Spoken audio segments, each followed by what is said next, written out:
Yeah, anywhere you like, guys. Just don't mind my shirt off on the side here. And here, let me flick you guys on, make sure your mics are on. And for you, sir, my absolute pleasure. All right, the Mayans, more time. Woo! All right, folks. So we do like to keep things pretty easy here for everyone. If you do have any questions at all, feel free, throw up your hand. We got a microphone up over there. Or if you feel like you've got a boisterous enough voice, throw it on out there, and we'll be happy to help you guys out. First and foremost, guys, welcome to the Falls. Thanks for having me. Thanks. Hey, my pleasure. So, is it first time here for you guys? Yeah, my first time. First time here. We've done that before. No, oh, God's country. But you know, here's God's country. It was so beautiful. We're staying at the hotel. You can see the falls. I've never seen. I only heard about it. It was so beautiful. Really so. And that's so weird because it always, as someone who grew up here, hearing other people talk in awe about the spectacle that's the falls, one of the great wonders, right? But for us, it's just that water that's there. You went through out of the main It's just water all over. Powering, Right. part of Canada and the States. But what was the most surprising thing for you guys coming here, aside from the falls?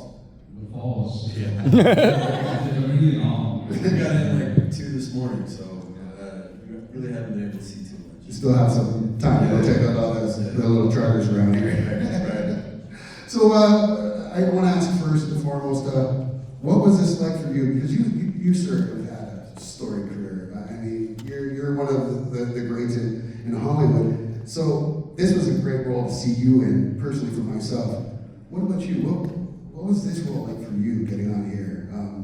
Because I wasn't as familiar with you before this, and I feel like this had to be like a life-changing role for you.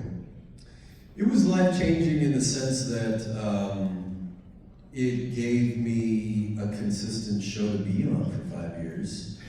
Because I've been doing this for a long time, and honestly, Twilight was life-changing for me. Right. And then Snitch with the Rock, and then A Burning Plane with Jennifer Lawrence and Charlize Theron. Working with Agnieszka Holland on A Girl Like Me. So I've done so much before Mayans. And Mayans was my first time leading a show. Mm-hmm. And with the world of the Sons of Anarchy and knowing that the crazy fan base is gonna be something fun to deal with. But it allowed me to grow because you need consistency. Right. So to be in front of that camera consistently, to be on set, to be able to work with these guys, and to know that you're taking a monster franchise like Sons of Anarchy and then spinning off, which I knew probably half the fans are gonna hate, and naturally. Right. And so, but I didn't mind that. Like I grew up in a tough atmosphere, so I can handle the booze. It doesn't bother me. But so how much does that play into being cast in anything that Kurt Sutter is doing? Like, it seems like everyone and every single one of his cast could throw hands if they had to. Oh yeah. Yeah, when Genie got hired, usually Kurt would send it to me to say, hey, come on. And so I was always coming back to Hall meeting. I always come to Hall meeting with Jimmy Smith had to come back, and then I had Jiggy come out, and then he was he's sitting out with his thing, and I go, bro, I ain't cheating, bro. Because the only woke up was so cheeseburgers are good. So we're about that, and I called Kurt, he was a great kid, and when I say kid, I mean with all respect, it's just how much. Oh no, I'm much older than everybody, so I can call him a great kid, I feel that. Don't let that, a little bit of grateful in. Don't let the black knot crack in for you. So gentlemen, the show has taken on a separate life of itself, though, from Sons. You guys have definitely become your own MC, if you will. What, if you were to explain to someone who hadn't seen the show, what are the stark differences between the feels and the vibes from the two shows? You've been on both sets. Yeah, I'll change that one. Mine is gave me more freedom that, when I was in Sons, beefing with Charlie, Roman's character playing. So I was always pissed off on this shit. I really, Mayans gave me more freedom because I was getting along with these guys, I guess, towards the end. Right. So everybody always asks me, who's like better? I love them both the same, but I have more freedom, and I just wanted a brotherhood doing Mayans because I wasn't always fighting them until the end. And you had a huge story, like character arc Yeah, throughout the entire series, right? Nice, I was always reading on the songs, but I was more like being, I mean, because kind of like the way Alvarez ages, the way I age in real life, you know what I'm saying? So you're always learning, and by the time I got to that character part, that's where I was in my real life. It was just Amazing.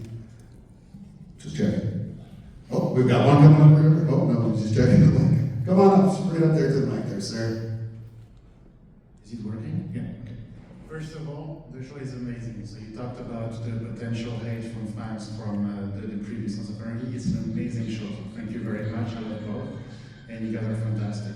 My question is, do you personally also embrace the Harley-Davidson and motorcycle world? And are you enthusiastic about potentially sometimes taking rides and things like that?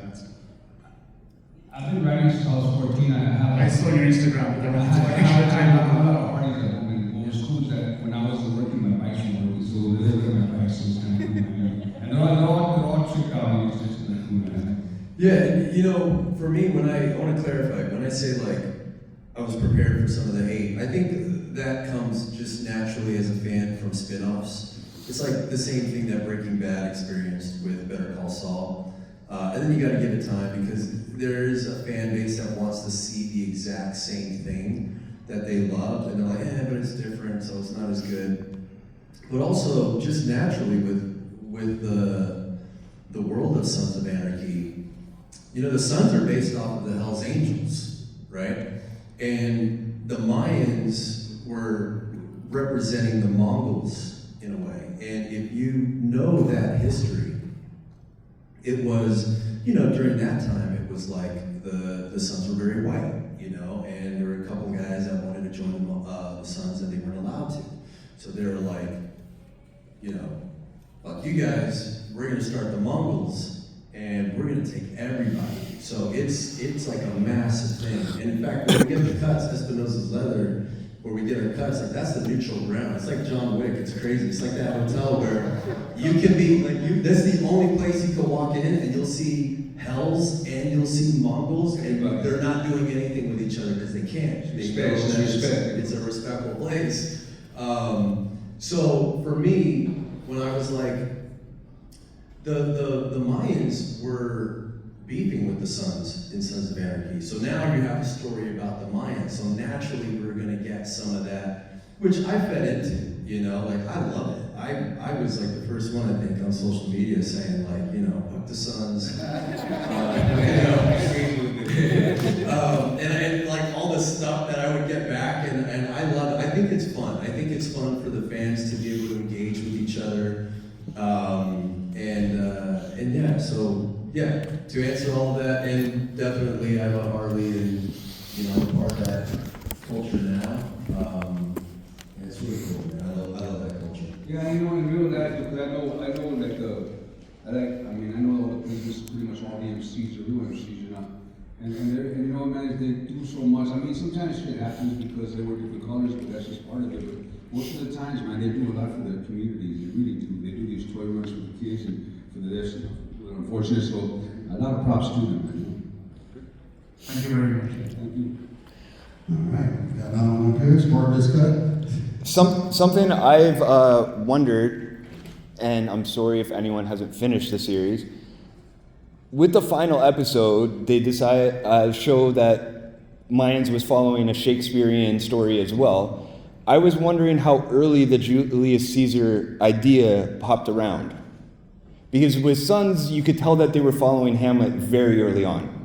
That's a very good question. You know, it happened a lot faster than I thought it was going to happen. It was just out of nowhere, kind of thing. So yeah, you know what it is, that we were Sons, at least they would kill somebody and they give them at least 3 weeks to mourn him and then kill somebody else, you know? Yeah. That was just pretty cool. But over here they were killing like 3 at one time. Like, who do I buy for? You know what I'm saying? Give me a week man, you did, but yeah, it's just it's like, it had to go the way it went. I mean, it wasn't by my choice, that's for sure. Yeah. You know, that kind of,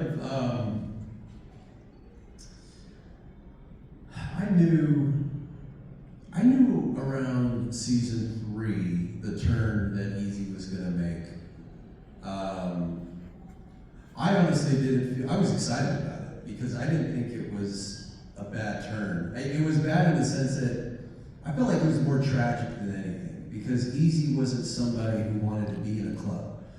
And that's, you know, for me was the difference between Jax and Easy, was that Jax Teller, when the season started, at episode 1, Jax Teller's already the prince of the kingdom. He can do whatever he wants because his dad created sons. Yeah. And for me, I took it on as like, oh, that's a privileged kid.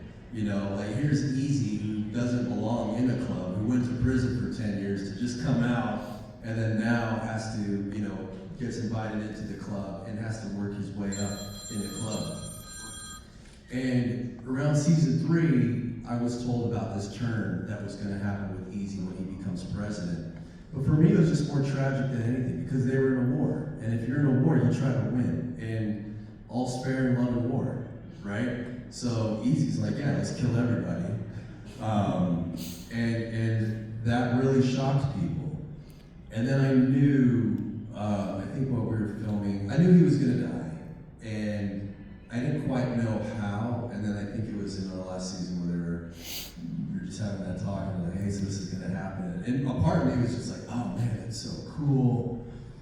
And then I was like, you know what, fuck these guys, these trainers, and everybody. I give the bylaws to read. I didn't read the bylaws, you know what I'm saying? You gotta read, bro. Like, you gotta read. That's why they got. Because of him, I didn't have no more club, you know what I'm saying? They're all shocked when he reads out the bylaws. Like, what's that? And it's I like, gave it to him, but nobody ever read them, you know? He did. Yeah, but you end up having a better life, though. Yeah, but it's so like, much moved to like, you know, cute neighborhood. And, it was always there, I always did. no, it was a lot of fun, man. I think that's what's so great about it is that, you know, I was producing on the show and directing, so I'm working with the studio a lot, and we're having those conversations, and a lot of it is like story and how we're going to apply it, and you know, the direction we're going to take it, all that kind of behind the scenes stuff. But then as the actor, you're feeling it, and I was able to separate the two. Like until that last moment, I was like, man, I was a wreck. You know, I was just. It felt like I was dying. You know what I mean? Like I felt like I got my arm cut off, and then you know the next day it's like I'm home, and I'm like, well, what now? You know, like what? And you got to heal from that. And I've learned that's the power of the mind, dude. Your mind can make your body feel a lot of different ways, you know, and it showed that to me. And also that you gotta give yourself a little grace, man. Like you going through things, whatever it is, a death or a sickness, you have to give your body time to mourn, to feel it, and that's okay, you know, like to give yourself that time. So I need the time, I need some time. Yeah, it was, I mean, every time we would lose somebody, even when somebody would die, I would go be on this. Even though it was my day off, I'd be there for the support, you know what I'm saying? And it's always sad, because they want to tell you goodbye for the last time. It was pretty sad, man. Yeah, what a beautiful death that was. It really was. You know, I mean, it was, was it? No, it was Beautiful death, he died well. Got stabbed. It was so sad. What do we don't bring this stick your own brother? Yeah. And hold on to him. It's so beautiful. But here's I'll let you know something. And this is something that Elgin and I held on to throughout the whole series, and it kind of came complete in that season, in the last season. Easy wanted to die. He was Easy. Similar to Jax. He wanted it. Easy. There was no peace for Easy. It's why he could not have a loving relationship.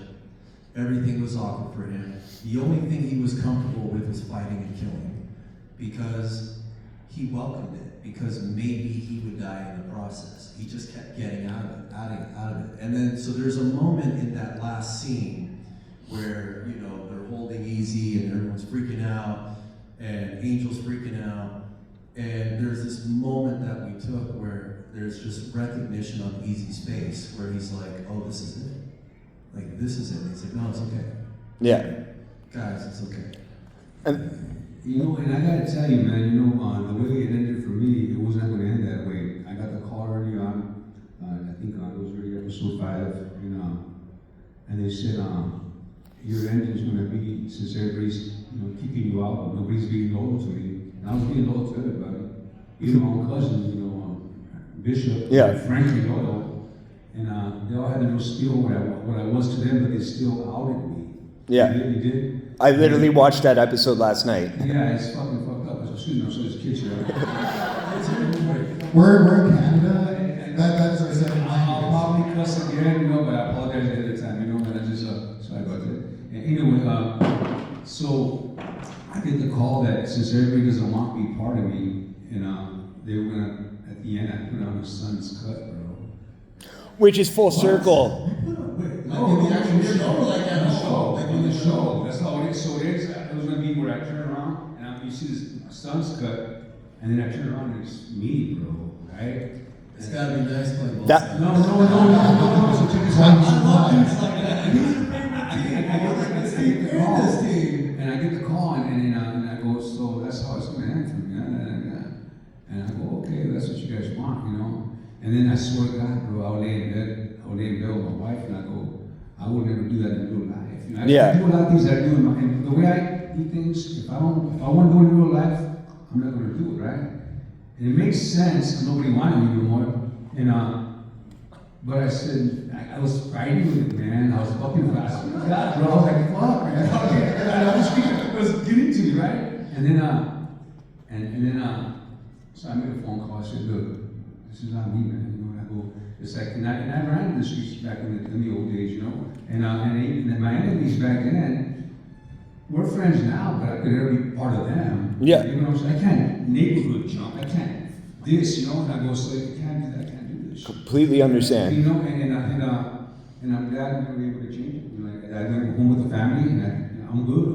I could never. That's the most wrongest thing we can do. Just out of, you know, because you kick me out, I'm gonna go over here now. Yeah. I just be alone with my wife and my boy. You did. And yeah, as you said, it's not something you would do, but it's not something Alvarez would do either. Exactly. Thank you very much. It was, bro. You understand like how much it was. My heart and my brain was turning over this call. I swear it was fucked up. How hard is that for actors and even when you're directing and stuff? When you own a character and you play this character for multiple seasons, and then they write something that is so out of turn, like how do you normally handle it? Do you go to the writing team? Do you have to? Yeah. You can, but Yeah, I did it with Kurt because they would write some stuff sometimes I didn't. Like they would say, "Emilio, is this okay?" I said, "I wouldn't do that." So me when I killed my son, when I had my son, so they came. Him and Katie came to me. Kurt Sutter and Katie came to me and said, "Emilio, we want to do something, and I know if we don't want to do it, we don't do it." You know, I go, "You know what? I've never seen it done. Let's do it." And when we did it, I got so much hate mail because in my culture, you know, where we are, you know, Mexican, Chicanos. That's like the biggest taboo thing you can do. Of course, in any family, for us even worse, you know. And so I get all this ugly hate, you know. And Kevin Alejandro, the reason we killed him is because he had another show called Great Show. Anyway, he was dying, so he goes to his other show to do that. And I was like, "But bro, his spine's over here." I'm like, "Don't worry about it." But it was a big thing. yeah, over churros too, bro. Come on. I told him, I was like, when I first met him, I was like, I'll never get a churro. That's never happened. No, but he messed up. See, what it was, if you remember the scene, Ron Paul were in jail together. So Yeah. I had to lose one or lose the tribe. Yeah. It just so happened to be my son. You know, instead of kill one, instead of having a big old war. Yeah. Because a lot of people were going to die if I didn't kill it. You know? Yeah. I mean, at the end of the day, you may not like it, and you can have those conversations with the writers, but you're gonna do it. Yeah. So you better find a way to do it. You know. Just find it in you somewhere. I mean, that's your job. You're getting paid to do that. And they're the ones that spend all that time writing. So, you know, they're like, that's nice. Like, you don't feel that's okay. I remember the whole thing. You know, we were doing Comic-Cons. We were doing we were at Comic-Con in San Diego. We have 8,000 people in the audience. And this is Mayans now. Forget about sons. And all of a sudden the girl raises her hand. She's on the mic. She goes, "Why did you kill your son?" She goes, "We don't do that to our son." Yeah, he's fine. You know. totally the show, man. She got the flag. She came on. She came hard. We said, then she goes, all right. She was like, okay, this Latino man. Right? They put her 8,000 people. She was out there and yelling it out, man. Shit. Oh, that's a good question. Good question. We're going to come to you. We'll get one over here, and then we'll come to you next. Okay.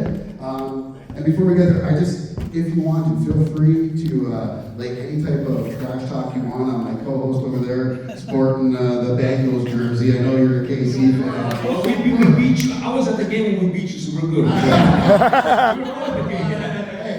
SoFi Stadium, bro. Good game. Good game. I should talk up. I should talk down. Oh, well, then you can talk to me as a Vikings fan this year, because this is our year of fun. It's The Bills are dangerous. And, that's always worrisome, but nah, the Bengals are bad. I'm sorry about that. Didn't mean to act like that. Go ahead. Very good. So to lighten the mood a little bit, what scene did you guys enjoy filming the most? I loved this scene. I mean, it was all kind of like tragic. I loved our fight scene in the. I didn't like the fight scene at the last season. That one hurt. The dude was big. It just hurt just to grab him. But I loved our fighting scene in what season was that? Where the other Mayans showed up in the parking lot of the hotel? 3. And then, 3. yeah, that was fun because we had so many stunt guys there. We had a crowd of people there watching. And, with all those people, you're gonna get hurt. It's. And they wanted me to put this kid in a double and put him on the ground and then just start pounding on him. And I thought I broke my arm. And it was just like, we just filmed. A couple people went to the ER that night. That was. Wait, this is a happy memory? Yeah. Well, because it's like, we're all like dudes, we're always on set, talking with each other and messing with each other, and then it's like yelling at each other, then someone's about to fight, and then like not, and then we go to the set. These are just a bunch of wolves, and so finally we had this big old scene where we just all got to get in it, and yeah, so for me that was fun. I love that scene. I like my scenes with JD, man, easy, because I was always scolding him about something. You dig what I'm saying? The past or the future would hold. And those were always. I like my stuff now. I've been doing this so long. I like when my dialogue means something instead of just killing somebody or being the shit out of somebody. I like schooling people. That's pretty much what I do in real life now as an older guy. So when I get to say it on screen, it's even better because then not only he hears it, the whole world hears it. You know what I'm saying? So I like that. Thank you guys. Thank you. You're up next. Mine's not really a question, it's just a comment. Your death scene. To me, it was monumental, like Opie in Sons. You're watching it, you want to do something. And you're watching it and you're helpless. And it was just it was gut-wrenching, I think. That was, how did you feel about that? I mean. Oh yeah, it was hard. It was really, really hard.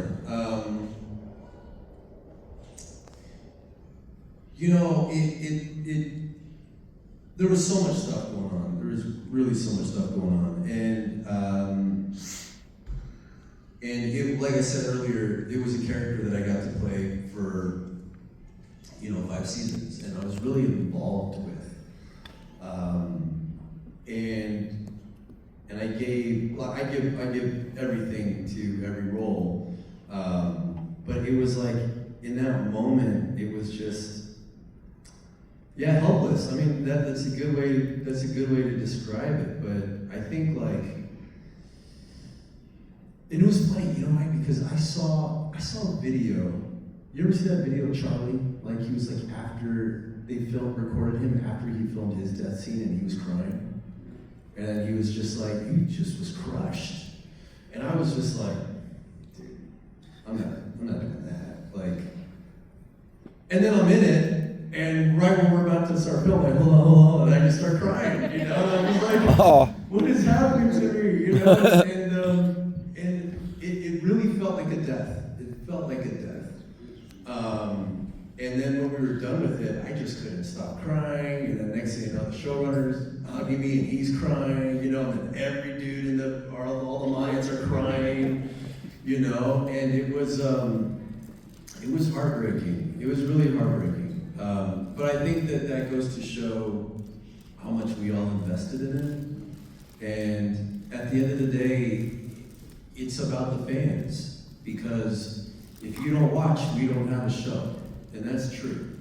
So you can have Brad Pitt be the lead of a series, and if you don't watch, that series will get canceled in season 1.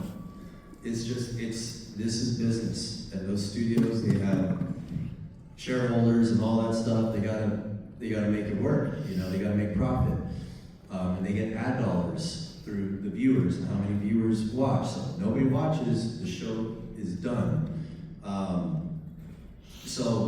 So it was constantly thinking, I think we all really poured ourselves into it because we care so much about the fan base. Like going into it, I knew how invested, and I like to say the Sons of Anarchy are crazy, but it's just passion, right? Like they're so invested in these characters, so it's like we have to take that baton and we have to continue feeding the Sons of Anarchy audience while we create a Mayan audience, because that's what we're doing it for. So it's like you're pouring, and then you die, and it's just like, oh, like there's nothing. And then I was just like, well, I'm taking this then, and I'm taking that, and I'm taking my cuts.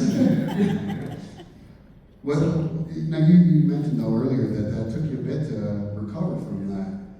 What about as a co-star? How is it the same thing? Like, are you mourning his? Because you said you go in on the Suns ones as well. Yeah, you know, but it's just a brotherhood, brother. I mean, I was only 30 minutes from my house. What a gig, right? I mean, I never had a job that close to my house. Yeah, but it just, what it was is like, there were just a bunch of young, in between takes, they'd be getting each other in headlocks, punching each other. It was like a lot of brothers running around. And then they would say, okay, guys, settle down 5 minutes. And everybody just goes into their mode, right? It'd be so fucking cool to watch. I'd be keeping back smoking a cigar in my studio. And the more too is like, when we show up at the trailers, it's like a prison yard. Because we're all with our shirts off, and you know, It was a weight power for him because he's always working out. Dude, I was like, yoke, man. eating 7,000 calories a day, and They're just bringing like him shakes and drinking. lifting. I'm just like, That's all he did was lift. anything I could lift, I was lifting. That was my problem. I was doing the 7,000 calories. I forgot the lifting part. You gotta lift. No, that's how he did. He would literally come out of his chair and all he'd do is work out and then go JD 5 minutes and then he'd go across his clothes and he'd be all, veins coming out and shit.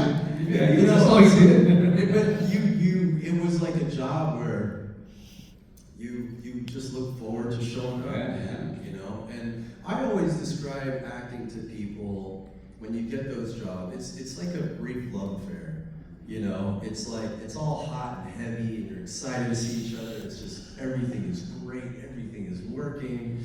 And then it ends, like the breakup comes and you're like, you know? Yeah. And then you're like, you suffer with those beautiful memories and then you gotta get over it. And the only thing that heals is time. Yeah, it takes a while to, you know, I mean, don't get me wrong, I mean, I had other jobs after that, I was working in between that, but it's not the same, man, it's really not the same, because it's really a family, bro, you know, sometimes you're gonna bicker, just like you do in families, but you're still family, you did, you know, it's true. I feel like we all kind of became a little bit of a family here today. This was a really fun time. JD and Emilio, thank you so much for coming down to the falls. Thanks, man.